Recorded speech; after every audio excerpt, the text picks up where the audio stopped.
हमारे साथ आरती जैन हैं। आरती जी पूछिए, क्या सवाल है आपका?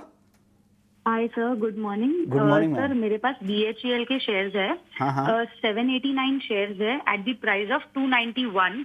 ओके। और मैं लॉन्ग टर्म इन्वेस्टर हूँ, तो मैं फ्यूचर में इसके लिए वेट कर सकती हूँ। और मेरा एक और क्वेश्चन है कि क्या मैं जमुना ऑटो और अशोक लेलैंड में अभी पोजीशन बना सकते हैं? ओके, जमुना ऑटो तो हमारे कवरेज लिस्ट में नहीं है। अशोक लेलैंड पे जरूर आपके लिए राय लेकर आएंगे। वेल इनकी खरीद है कुणाल जी, अभी तो नुकसान हो रहा है इनकी, ये लंबे समय की लॉन्ग टर्म इन्वेस्टर है। क्या वेल में बने रहना चाहिए और अशोक लेलैंड में क्या करें? सबसे पहले BHEL की बात कर लेंगे। 291 की उनकी खरीदारी है और उनका नजरिया लंबे टाइम का है। मैं यहाँ पे होल्ड करके चलने की सलाह दूंगा।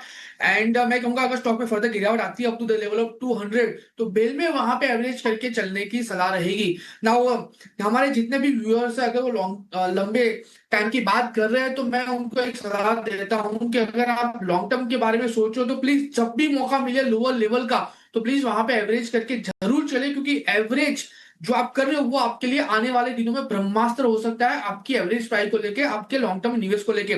सो बेल अगर 200 आता है तो वहां पे आप एवरेज करके चलिए, अच्छा खासा मुनाफा आपको वहां पे हो सकता है।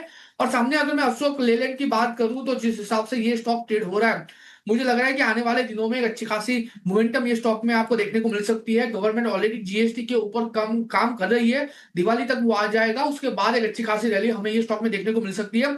स्टॉक 130 के अराउंड ट्रेड हो रहा है, अगर 127 और नीचे 120 आता है तो वहां पे आप खरीदारी करके चल सकते हो। आने वाले दिनों में एटलीस्ट आप 140 से लेके 155 तक के लेवल एक्सपेक्ट कर सकते हो। तो ये सलाह है अशोक लेलैंड, डिप पे खरीदारी की सलाह, साथ ही भेल भी आप एवरेज कर सकते हैं, नीचे के लेवल पे खरीदारी की सलाह दोनों ही है, और साथ ही भेल में बने रहने की भी सलाह है। चलिए वक्त है ब्रेक का। शुक्रिया कुणाल जी। और जाने से पहले कुछ डिस्क्लेमर सर देना चाहेंगे आप?